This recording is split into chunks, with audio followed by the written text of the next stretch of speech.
의사 현봉학은 세브란스 의전을 졸업을 했습니다.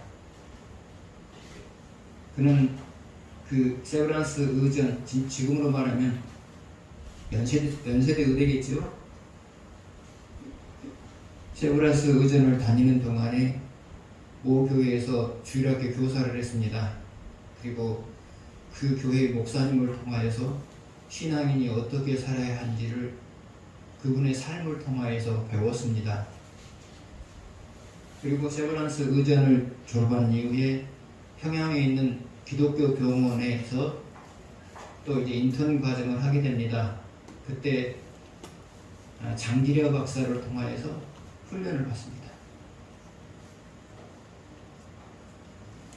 그리고 나서 미국 버지니아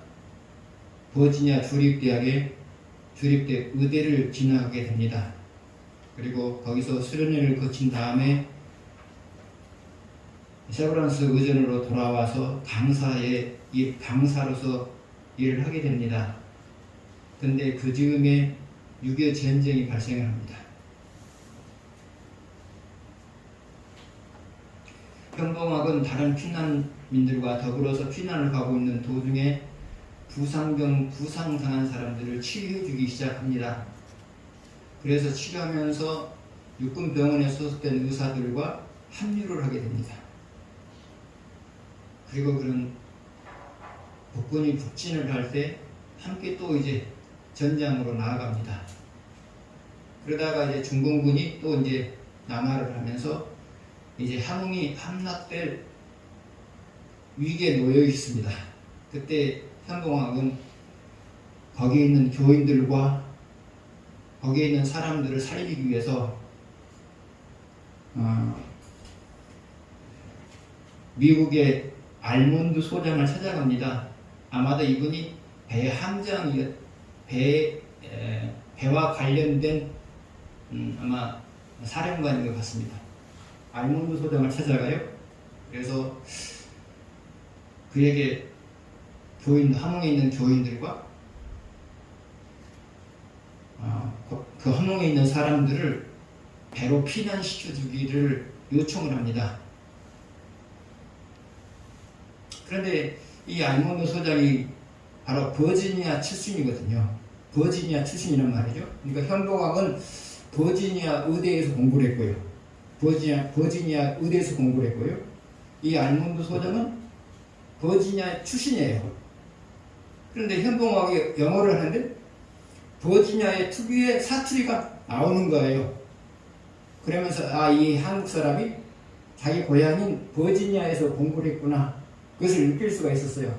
일단 우리는 뭔가 통하면 친근감이 생기잖아요. 그래서 순간적으로 이 알몬드 소장은 그 현봉학 의사에게 정감이 갔어요. 마치 고향 사람을 만난 것처럼 그런 느낌을 받았단 말이죠. 그래서 그 현봉학 의사의 요청을 받아들여서 피난민 1만 명을 빅토리아에 태워요. 그리고 그 빅토리아로 이제 이동하는 과정에서 5아이가 태어나요. 이동하는 도중에 5아이가 태어나요. 그런데 미국 사람들이 그 5아이의 이름을 붙여줬는데 그 이름이 재밌어요. 김치 1, 김치 2, 김치 3, 김치 4, 김치 5 이렇게 이름을 붙여줬어요. 물론 나중에 또 바꿨겠죠? 현봉학이 버지니아 의대로 공부를 하라고 했을 때는 그냥 우연이라고 생각했어요. 그런데 지나고 나니까 그게 우연이 아니었어요. 1만 명을 살리기 위한 하나님의 섭리였단 말이죠. 여러분도 살다 보면 우연히 어떤 경험을 해요. 그런데 지나고 나면 그게 우연이 아니라 하나님의 섭리였다는 것을 알게 되어져요. 그래서 그게 내게 유익하기도 하고 다른 사람에게 유익하기도 하고요. 그래서 여러분이 경험한 사건들은 하나하나가 다 소중한 것이에요. 지금은 우연인 것 같지만 나중에는 그것을 매개로 해서 사람에게 유익을 주기도 하고 내게 유익이 되기도 하고 그렇거든요. 그래서 순간순간마다 만나는 사건들을 귀한 것으로 여기시기 바랍니다. 첫 번째 문제를 보시겠습니다. 수냄 여인이 블레셋으로 가서 살게 된 이유는 무엇일까? 1절에서 2절을 같이 보겠습니다. 엘리사가 이전에 아들을 다시 살려준 여인에게 이르되 너는 일어나서 내 가족과 함께 거주할 만한 곳으로 가서 거주하라. 여호와께서 기근을 부르셨으니 그대로 이 땅에 7년 동안 임하리라 하니 여인이 일어나서 하나님의 사람의 말대로 행하여 그의 가족과 함께 가서 블레셋 사람들의 땅에 7년을 요구하다가 수냄 여인이 블레셋에 가서 살게 되었어요. 그 이유는 엘리사가 가서 살라고 말했기 때문이에요. 그런데 한번 생각해 보세요. 원래 이스라엘 사람들은 어떤 경우에도 이방 나라에 가서 살아서는 안 되죠. 그렇잖아요. 이방 나라에 가서 살아서는 안 되잖아요. 그 이해가 나오미의 예이죠. 나오미가 베들레헴 그가 살던 곳에 흉년이 들자 모압으로 내려갔잖아요. 그래가지고 남편하고 두 아들을 잃어버렸죠. 그래서 당시에 이스라엘 사람들은 어떤 경우에도 이방 나라에 가서 살아서는 안 돼요. 근데 오늘 말씀을 보게 되면 엘리사는 블레셋 이방 나라에 가서 살라고 하잖아요. 수냄 여인에게. 그래서 살았어요.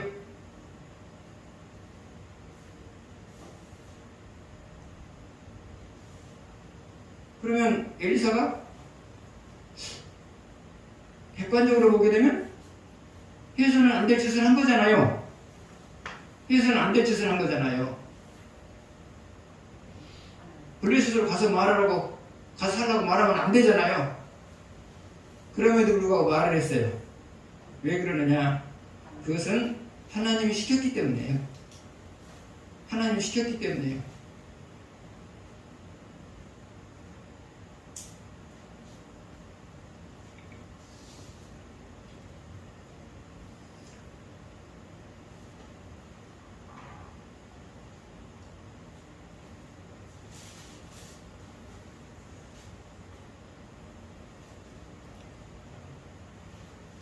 그러면 하나님이 원칙을 깨고 블레셋으로 가라고 한 이유는 뭐냐? 원칙을 깨고 수냄 여인에게 블레셋으로 가라고 한 이유가 뭐냐? 그것은 수냄 여인이 엘리사를 선대한 모습을 보았기 때문이죠. 선대한 모습을 보았기 때문이죠. 그래서 하나님의 사랑을 특별하게 받는 사람들에게는 특별한 뭐가 있어요. 하나님의 사랑을 특별하게 받는 사람들 보게 되면 그의 삶 속에 하나님의 마음을 감동시킬 수 있는 특별한 뭐가 있단 말이죠. 그러니까 하나님께서 특별하게 관리하는 거예요. 이게 특별 관리죠. 여러분 7년 동안 흉년이 있을 것을 아는 사람이 이스라엘에서 몇 사람이 됐을까요? 거의 대부분이 몰랐죠. 근데 알았잖아요. 알려줬잖아요.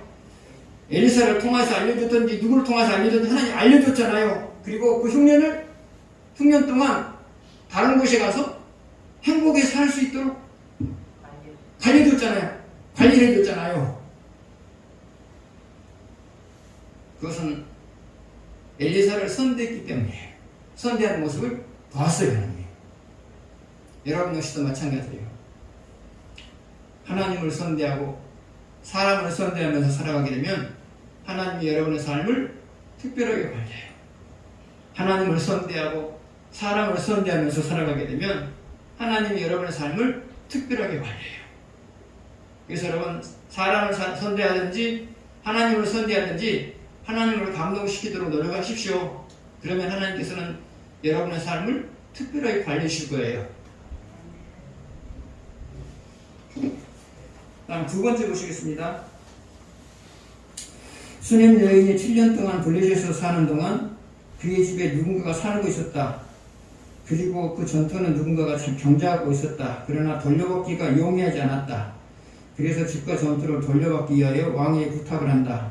그 결과 수냄 여인은 집과 전투와 그동안 전투에서 경작한 소출까지 돌려받게 된다. 그 이유는 무엇일까? 3절에서 6절 보시겠습니다. 도독하겠습니다.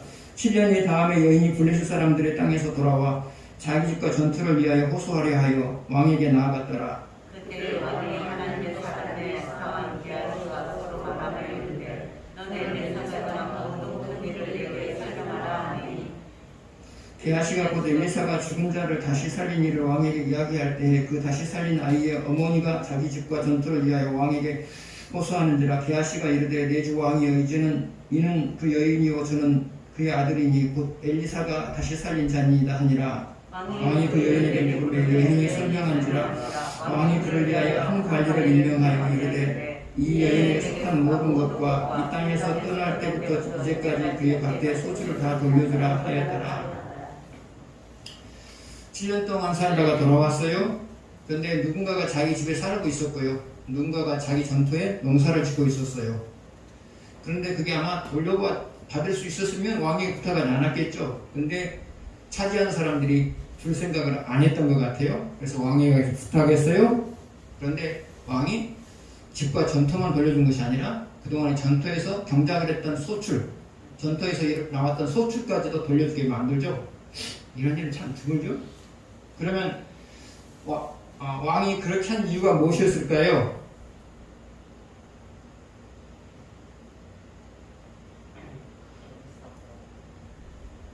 첫 번째로는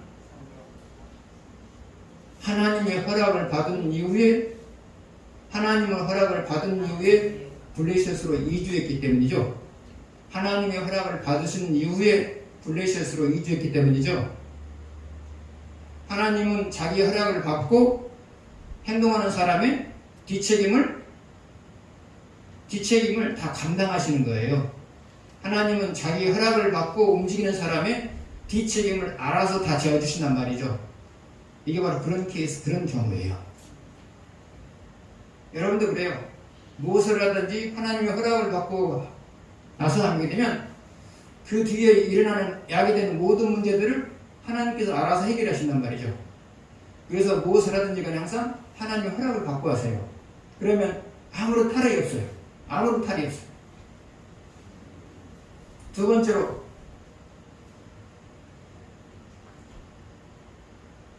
수렘 여인이 다 돌려받은 이유가 뭐냐? 과거에도 하나님을 사랑했고 지금도 하나님을 사랑했기 때문에. 과거에도 하나님을 사랑했고 지금도 하나님을 사랑했기 때문에요. 하나님의 모든 약속들은 지금 하나님을 사랑할 때요. 지금 하나님을 사랑할 때 약속들이 완성이 돼요. 하나님께서 여러분이 하신 모든 약속들은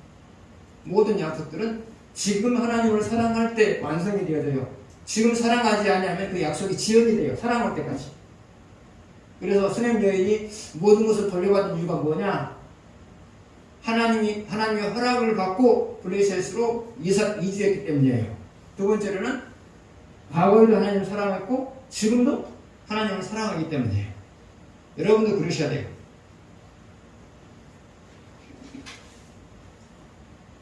세 번째로 엘리사가 다메섹에 갔을 때 아람 왕 베나닷이 사람을 보내어 물었던 내용은 무엇인가? 7절에서 8절을 읽겠습니다. 엘리사가 다메섹에 갔을 때 아람 왕 베나닷이 병들었더니 왕에게 들리기를 이르되 하나님의 사람이 여기 이르렀나이다 하니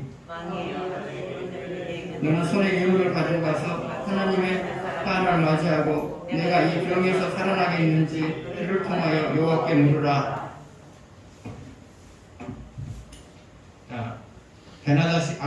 아람 왕 베나닷이 죽을 병에 걸렸어요. 심각한 병에 걸렸어요.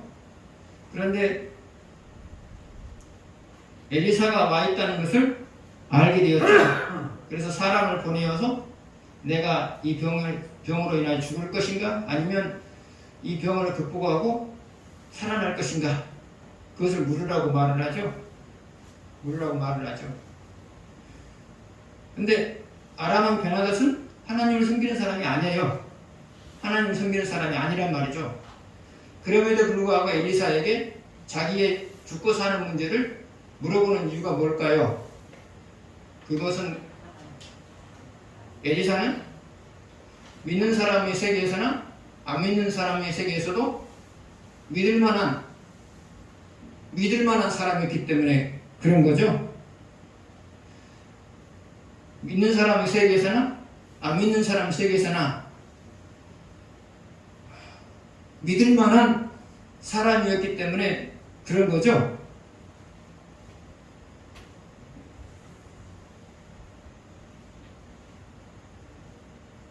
그러면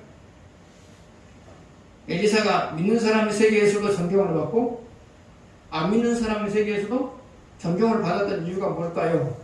그건 두 가지예요. 한편으로는 하나님을 잘 섬기고 한편으로는 하나님께서 하라고 한 일들에 대해서는 항상 순종했기 때문에 이 두 가지 때문에 그런 사람이 됐어요. 적어도 이 두 가지를 하게 되면 그 사람의 삶 속에 기적이 많이 나타나거든요. 여러분 역시도 마찬가지예요. 하나님이 좋아하시는 삶을 살고 하나님이 하라고 한 일에 대해서는 철저하게 순종하게 되면 여러분도 사람들에게 상담을 받고 싶은 사람이 되어져요. 상담을 받고 싶은 사람이 되어져요. 왜 그러느냐?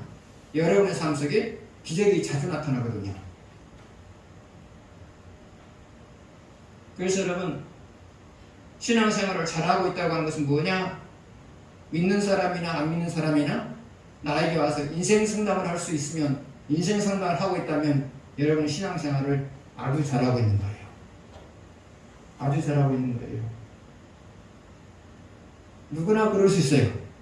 하나님을 사랑하고 한편으로는 하나님을 사랑하고 한편으로는 하나님께서 시키신 일에 대해서는 무조건 순종하는 사람들, 해내는 사람들, 이런 사람들은 사람들에게 믿는 사람이나 안 믿는 사람들이나 이런 사람들에게 상관없이 상담을 받고 싶은 사람이 돼요. 왜 그렇다고요? 이런 사람의 삶 속에는 기적이 많이 나타나거든요. 우리 다 그래야 되는데요. 저부터가요. 저부터가 그래야 되는데요. 저부터가요. 안 믿는 사람도 찾아와서 인생 상담할 수 있어야 되는데요. 저부터가요.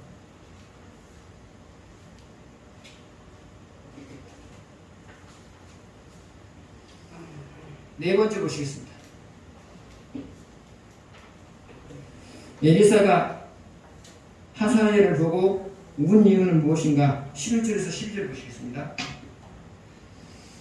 하나님의 사람이 그가 부끄러워하기까지 그의 얼굴을 쏘아보다가 우니 하사엘이 이르되 내 주여 어찌하여 오십니까 하니라. 대답하여 내가 이스라엘 자손에게 향할 모든 악을 내가 알미라. 내가 그들의 성에 불을 지르며 장정을 칼로 죽이며 어린아이를 외치며 아이된 분을 가리리라 하니라. 자, 엘리사가 하사엘을 보고 온 이유가 뭐죠? 앞으로 그가 수많은 사람들을 죽일 것을 알기 때문이죠. 죽일 것을 알기 때문이죠.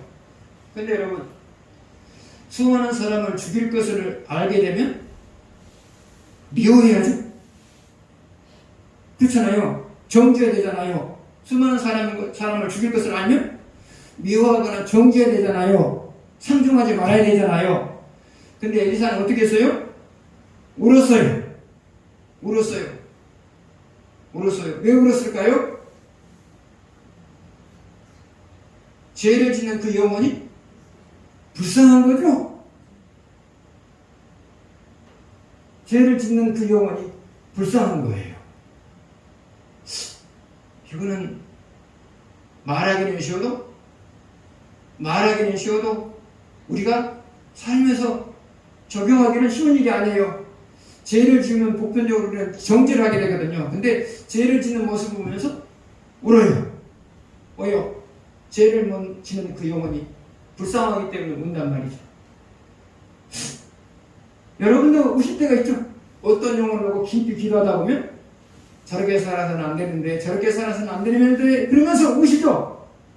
여러분도 우신단 말이죠. 그래서 여러분 참 사랑 중에 하나가 뭐냐? 죄를 짓는 영혼을 보면서 눈물을 마음에서 우러나오는 눈물을 흘리는 모습, 이것이 참 사랑 중에 하나다. 그렇게 보시면 될 것 같아요.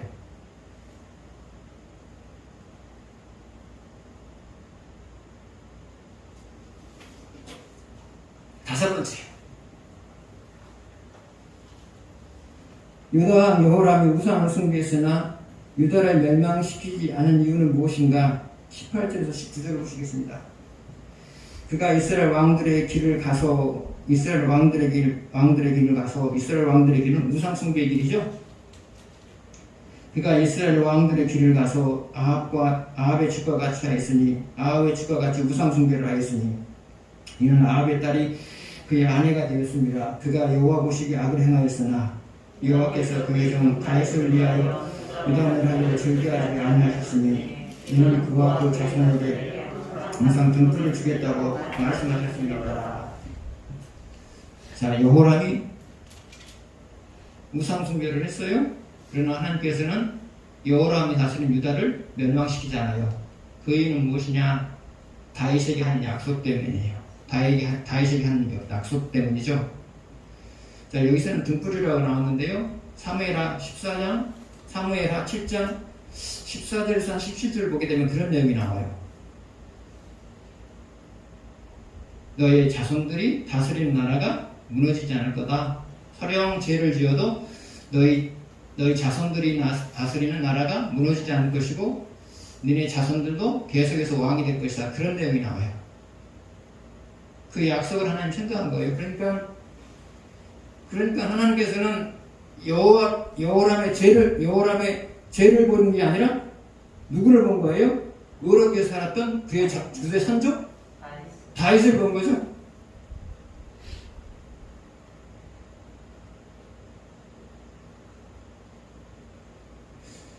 여러분을 인하여서 자녀들이 복을 받는 이유가 바로 그거죠. 자녀들이 덜 신앙생활을 해도 여러분이 신앙생활을 잘하니까 하나님께서는 여러분의 자녀들을 보는 것이 아니라 여러분을 본 것이죠. 그러니까 여러분의 자녀들이 신앙생활을 대충 해도 보호를 받고 대충 해도 복을 받는 이유가 그거죠. 그러나 더 좋은 것은 여러분도 신앙생활을 잘하고 자녀들도 신앙생활을 잘하는 것이죠. 여섯 번째 보시겠습니다. 에돔이 유다를 배반한 이유는 무엇인가? 20절에서 24절 보시겠습니다.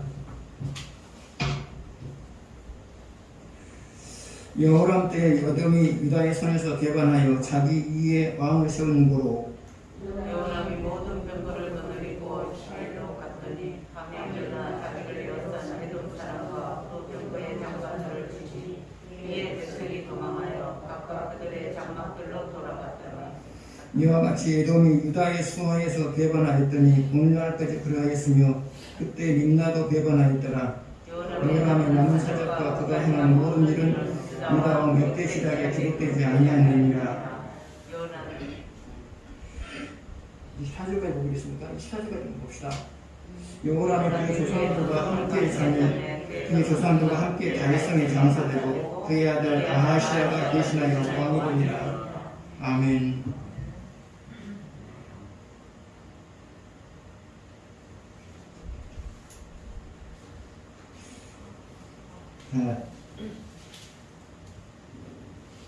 에돔이 유다를 배반했어요. 그 다음에 또 밑에 가게 되면 누가 또 배반했죠? 림나도 배반하였더라. 20절 보기 때문에 림나도 배반하였더라 했어요. 그러니까 에돔도 유다를 배반했고 림나도 유다를 배반했어요. 그러면 에돔이 유다를 배반하고 림나가 유다를 배반한 이유가 뭘까요? 한마디로 말하면 유다가 하나님을 배반했기 때문이죠.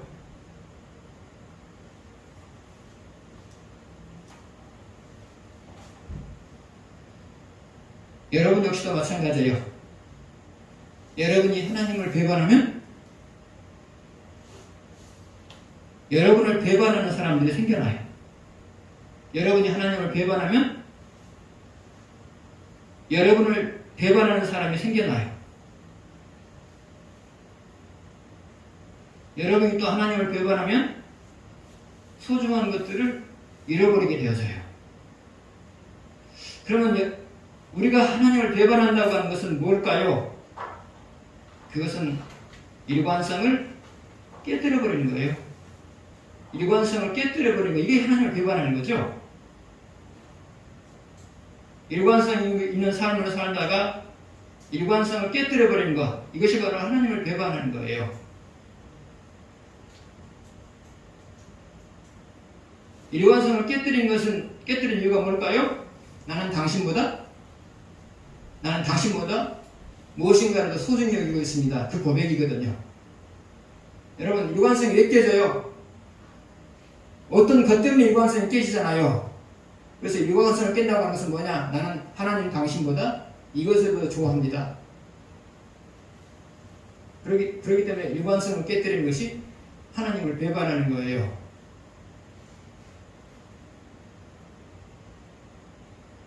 그래서 여러분, 일관성을 깨뜨려 버리면 안 돼요. 일관성 있는 삶을 깨뜨려 버리면 안 돼요. 하나님이 많이 마음 상해해요. 배반을 유다가 배반한 거 그것뿐만 배반이라고 생각하지 마세요.